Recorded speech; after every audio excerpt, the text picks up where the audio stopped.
Thinking for yourself starts with doing for yourself. I learned this from my dad.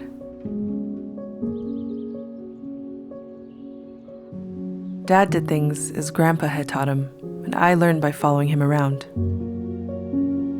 When I joined our family farm 10 years ago, he told me 3 things. First, that my name is all I have, so I should make it mean something. Second, that I should leave things better than I found them.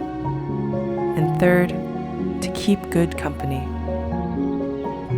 That's why today, we're working together with like-minded farms that expect more from ourselves and each other.